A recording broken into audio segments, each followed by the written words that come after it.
A gas station in Riverside. A bar in Ontario. A 9-hour chase across 5 counties. 5 men wore the same patch. 5 men took an oath. 5 men believed they were untouchable. They were wrong. What separates an outlaw from a killer? What makes someone willing to throw away decades of their life for 3 letters on their back? Tonight, we're ranking the 5 most dangerous Mongols Motorcycle Club members ever arrested. Men who didn't just break the law, they shattered lives. Men who faced federal prosecutors, mandatory sentences, and cages they'll likely never leave. One of them is serving 14 years. Another is staring down a mandatory life sentence.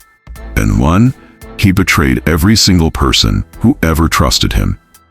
By the time we reach number 1, you'll understand why federal agents call the Mongols one of the most violent criminal organizations in America. This is their story. These are their crimes, and these are the prices they paid. Before we start, drop a comment and let us know where you're watching from, and what time it is in your city right now.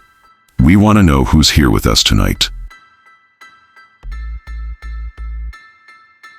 Montebello, California, 1969. A group of Mexican-American bikers formed a club that would become one of the most feared criminal organizations in the United States. They called themselves the Mongols Motorcycle Club. But this isn't a story about brotherhood or freedom on the open road. This is a story about violence, federal racketeering, and men who chose crime over everything else. The Department of Justice doesn't call them a motorcycle club. They call them an outlaw motorcycle gang. And there's a difference, a big one. Racketeering. It's a word you'll hear throughout this video, so let's break it down. Racketeering means running a criminal enterprise. It means organized crime. It means using violence, extortion, and fear to build power and make money. When you commit crimes, not for yourself, but to benefit an organization, that's racketeering, and that's federal. The men we're about to discuss didn't just get arrested by local police. They caught the attention of the FBI, the ATF, and federal prosecutors who built cases that took years. These aren't misdemeanors. These aren't even regular felonies. These are federal crimes with mandatory minimums, life sentences, and no chance of early parole. We've ranked these 5 members by the severity of their crimes, the brutality of their actions, and the sentences they're facing. From violent to calculated, from murder to betrayal, each one worse than the last. Let's start with number 5. May 21st, 2017. Riverside, California. A Shell gas station on what should have been an ordinary Sunday afternoon.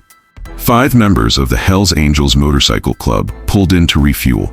They were on their bikes, probably heading home, probably thinking about nothing more than the road ahead. They had no idea they were being watched. Joshua Ryan Herbert was 27 years old. He was a Mongols member, and he was about to turn that gas station into a crime scene. Now, to understand what happened that day, you need to understand the war between the Mongols and the Hells Angels. This wasn't some petty rivalry. This was decades of territorial conflict, beatings, shootings, and murders. These 2 clubs hated each other with a fury that most people can't comprehend. When a Mongol sees a Hells Angel, or a Hells Angel sees a Mongol, violence is always a possibility. Herbert saw his opportunity. 5 enemies, out in the open, refueling, vulnerable. He opened fire. Gunshots shattered the afternoon quiet. People screamed. Customers dove for cover. The Hells Angels scattered, trying to find safety, trying to survive.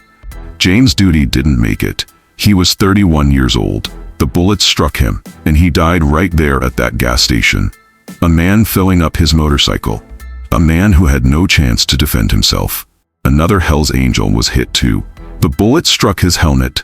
By some miracle, the helmet deflected it. He survived, but the intent was clear. Herbert wasn't firing warning shots. He was trying to kill all of them. When police arrived, the scene was chaos. Shell casings, blood, witnesses in shock. And Herbert? He fled, but he didn't get far. Investigators raided his home. What they found told them everything they needed to know. Illegal weapons, multiple firearms that Herbert had no legal right to own, and Mongols gang insignia, patches, clothing, photographs, proof of his affiliation. Proof that this wasn't just a random act of violence, this was a gang hit.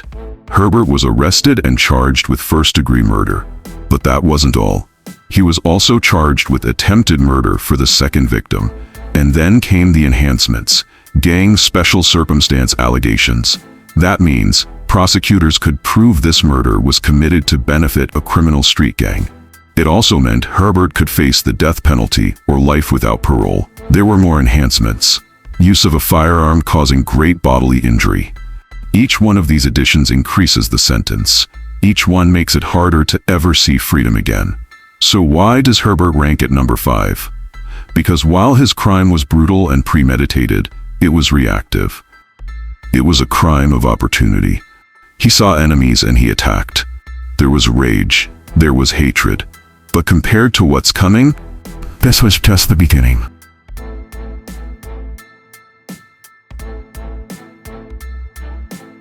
Herbert's violence was a product of gang rivalry.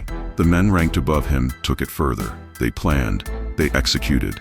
They showed a level of cold calculation that makes Herbert look almost impulsive. But don't misunderstand. Joshua Ryan Herbert is a dangerous man. He murdered someone in broad daylight at a public gas station. He tried to kill 4 others. He's facing life in prison, and he deserves every year of it. But our next member, he didn't just kill, he tortured first. A member of the Mongols biker gang has been arrested in connection with the murder of a rival gang member at an Ontario bar last month. A federal criminal complaint charges 51-year-old Clifford Lavoie of Montclair with assault resulting in serious bodily injury. He was ordered held without bail during his initial appearance this morning. Another Mongols member, 35-year-old Julian Pulido of Upland, is charged with murder. Prosecutors say the two violently beat a member of the Vagos, a rival motorcycle gang, before Pulido allegedly shot him several times in the back, and that victim died at the scene. They called him Buckshot, and if you knew Clifford Michael Lavoie, you knew that nickname wasn't just for show.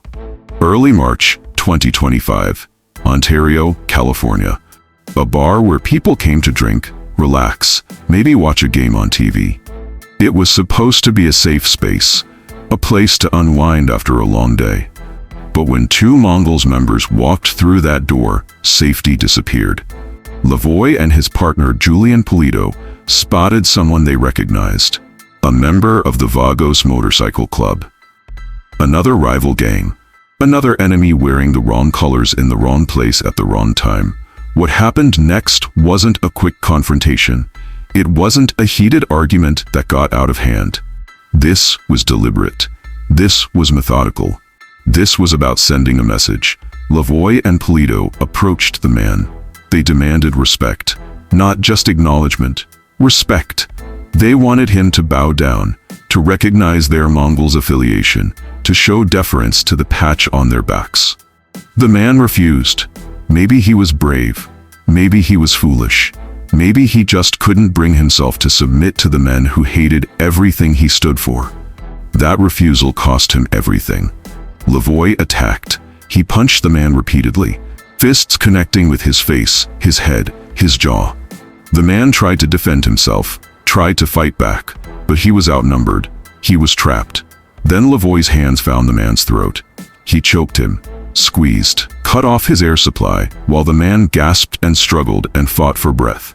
The assault continued, blow after blow to the head, to the neck, the kind of beating that doesn't just hurt, it destroys. The man's face swelled, his head throbbed, his neck bore the marks of Lavoie's hands. Serious bodily injury, that's the legal term, but it doesn't capture the reality. This man was being beaten within an inch of his life in a public bar while other patrons watched in horror. Finally, the man saw a chance, a gap, an opening. He broke free from Lavoie's grip and ran. He ran for his life because he knew if he stayed, he would die. He was right. But we'll come back to what happened next, because what happened next involves Pulido, and Pulido has his own spot on this list. Lavoie was arrested shortly after, Federal agents didn't mess around. They charged him with assault resulting in serious bodily injury in aid of racketeering. Let's break that down. Assault resulting in serious bodily injury means he hurt someone badly. Broken bones, brain injuries, permanent damage, that's serious bodily injury. But the key phrase is in aid of racketeering. That means he committed this assault to benefit the Mongols Motorcycle Club, to enforce their reputation, to show dominance, to terrorize rivals. That makes it federal, and federal charges come with federal consequences. Lavoie is being held without bond.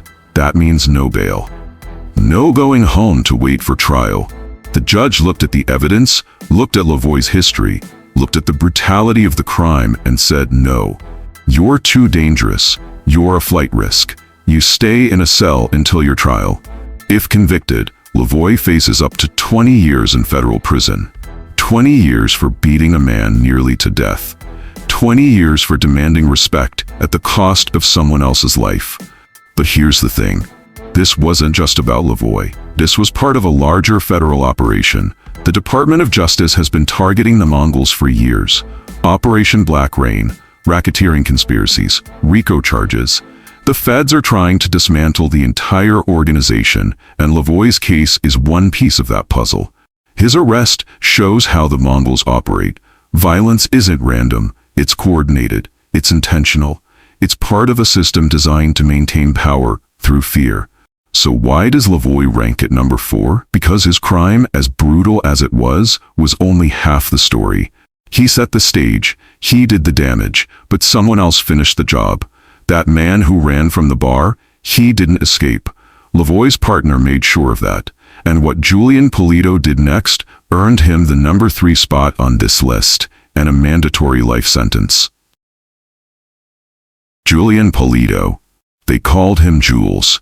And on March 4th, 2025, he made a decision that guaranteed he would never be a free man again. We left off with a Vagos member running from that Ontario bar. His face was destroyed. His neck was bruised. Lavoie had beaten him within an inch of his life, and now he was running. Running for the exit. Running for safety. Running because every instinct in his body screamed that if he stayed, he would die. He was steps away from the door, steps away from fresh air, from witnesses, from help. He almost made it. Polito pulled out a gun. The man's back was turned. He wasn't facing Polito. He wasn't threatening anyone. He was fleeing. He was trying to survive. Polito fired. Once, twice, 3 times. Multiple shots, all aimed at a man who was running away. The bullets tore into his back. He fell. Right there, just feet from the door. Just seconds from possible safety. He collapsed. And he didn't get back up. He died at the scene. A man beaten and then executed in a bar in Ontario, California. His crime? Wearing the wrong patch. Refusing to show respect to men who didn't deserve it. But Polito wasn't done, because now he had a choice. Turn himself in, face the consequences, or run. He ran. What followed was one of the most intense manhunts in recent California history. Polito fled in his vehicle, and police gave chase. But this wasn't a quick pursuit that ended in 10 minutes. This wasn't a couple of squad cars following someone through city streets. This was a 9-hour chase. 9 hours, across 5 California counties. Polito drove at high speeds, weaving through traffic, endangering countless lives, doing everything he could to avoid capture. Law enforcement coordinated across jurisdictions. Highway patrol, local police, sheriff's departments. They tracked him for hours, trying to box him in, trying to stop him before he hurt someone else. Finally, near Lost Hills in Kern County, Polito's car crashed. The chase was over. Officers surrounded the vehicle and pulled him out. He was still wearing the same clothes, the same Mongols-branded clothing he had worn during the murder. Blood spatter, gunshot residue, all of it right there on his body, on his clothes. He hadn't even tried to hide the evidence. Or maybe he didn't have time. Either way, it didn't matter. The evidence was overwhelming. Polito was charged with murder in aid of racketeering, not manslaughter, not second-degree murder. First-degree murder committed to benefit a criminal organization. And here's where things get serious. This charge carries a mandatory minimum sentence of life in prison. Not up to life, not a possibility of life. Mandatory. If convicted, there is no judge discretion. There is no plea deal that avoids it. Polito will spend the rest of his natural life in a federal prison. There's no parole in the federal system, none. You serve your sentence, day by day, year by year, until you die or your sentence ends. For Polito, his sentence will never end. Why does this charge exist? Because the federal government wants to send a message. If you commit murder to advance the interests of a criminal gang, you will never see freedom again, period. Polito didn't kill out of passion. He didn't kill in self-defense. He shot a fleeing man in the back, multiple times. That's execution. That's murder in its coldest form. And then he ran. For 9 hours, he put countless lives at risk trying to escape justice. Police officers, other drivers on the highway, anyone in his path. He didn't care. He was willing to do anything to avoid accountability. So why does Polito rank at number 3? Because as horrific as his crime was, and as severe as his sentence is, the men ranked above him did something even worse. December 28, 1956, Highland Park, Los Angeles. Ruben Cavazos was born into a world that would shape him into one of the most controversial figures in outlaw motorcycle club history. They called him Doc, not because he healed people, but because he had a license to work as a radiology technician. A man who understood anatomy, who understood the human body, who understood exactly how much damage a person could take. But before the Mongols, Cavazos ran with the Avenues, a Mexican-American street gang in Los Angeles. He learned violence there. He learned loyalty there. He learned how to survive in a world where weakness got you killed. Then he joined the Mongols, and everything changed.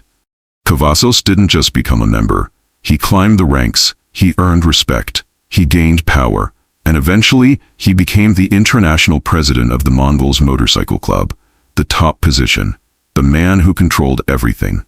But Cavazos had a vision, and that vision split the club apart. Traditional motorcycle clubs recruit bikers, men who love the road, who live for the freedom of a Harley beneath them, who respect the culture and history of the outlaw lifestyle. But Cavazos saw something different.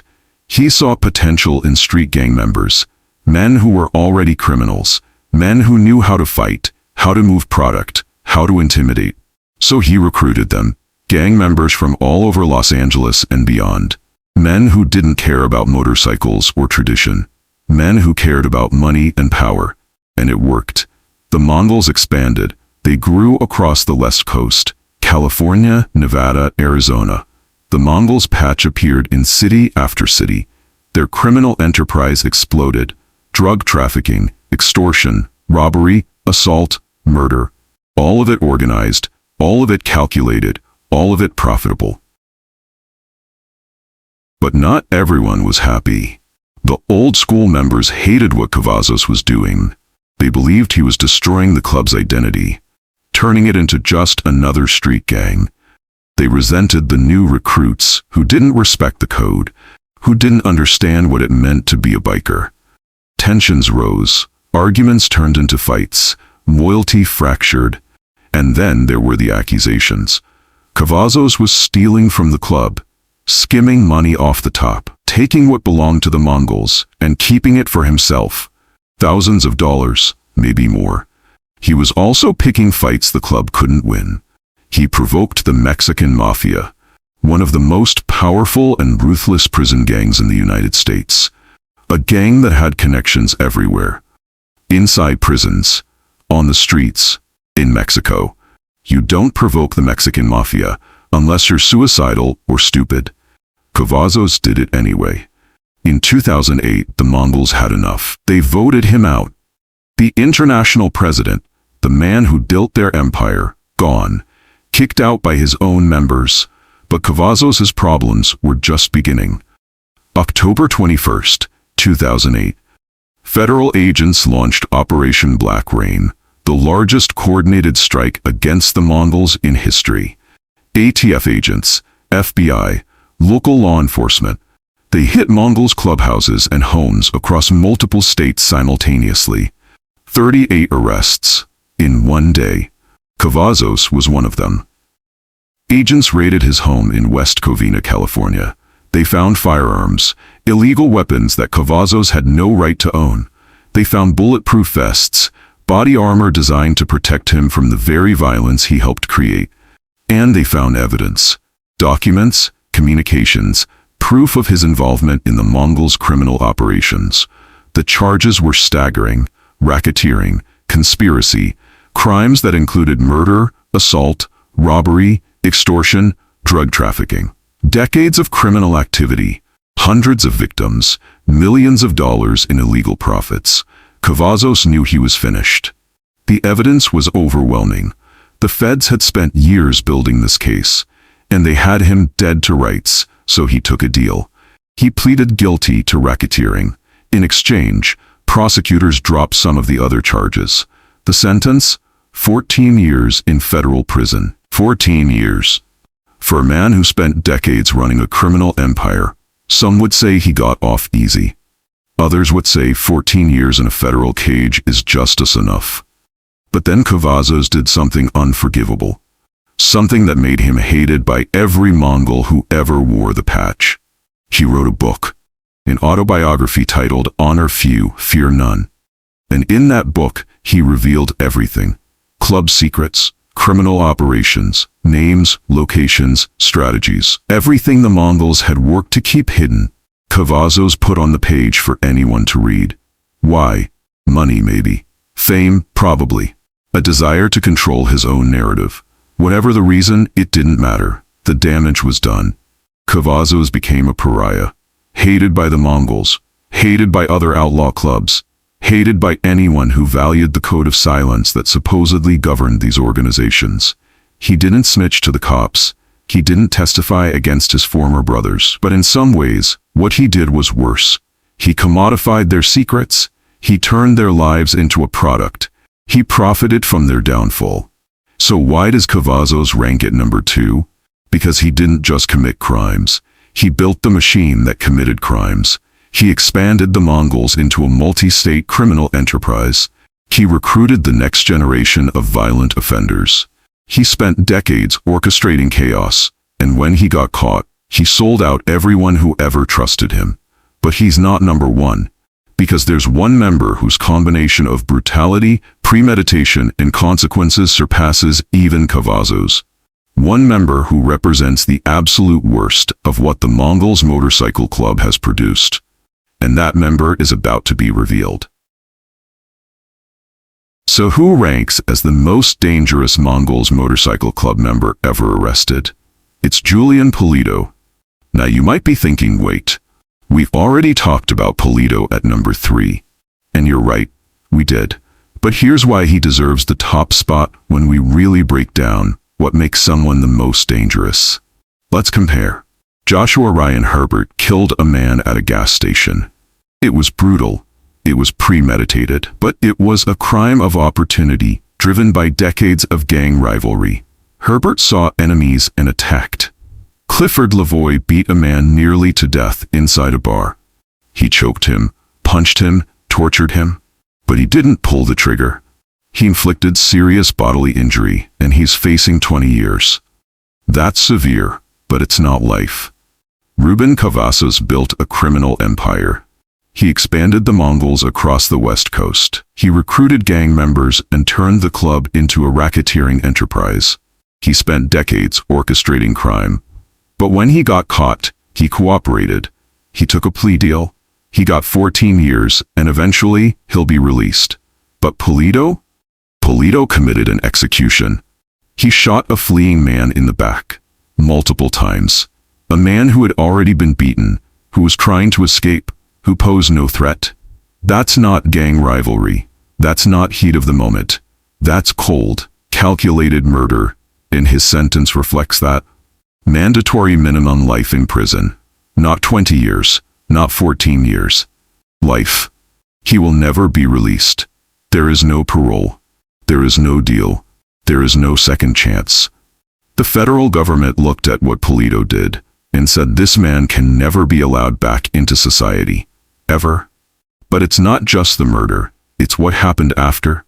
The 9-hour chase. 5 counties. High-speed pursuit. Polito put countless lives at risk trying to escape. Police officers chasing him. Drivers on the highway sharing the road with a desperate fugitive. Every mile he drove was another potential victim. When they finally caught him near Lost Hills, he was still wearing the evidence. Blood, gunshot residue, Mongols clothing. He hadn't disposed of anything. He hadn't planned an escape. He just ran, and he kept running until he crashed. That shows us who Polito really is. A man who acts without thinking about consequences. A man who values his own freedom over anyone else's life. A man willing to kill, to endanger, to destroy. All to avoid accountability. Herbert killed out of gang hatred. Lavoie brutalized out of a need for respect. Cavazos orchestrated crime for power and profit. But Polito? Polito killed because he could. Because in that moment, ending someone's life was easier than letting them escape. That's what makes him the most dangerous. Not just what he did, but how easily he did it. How little hesitation he showed.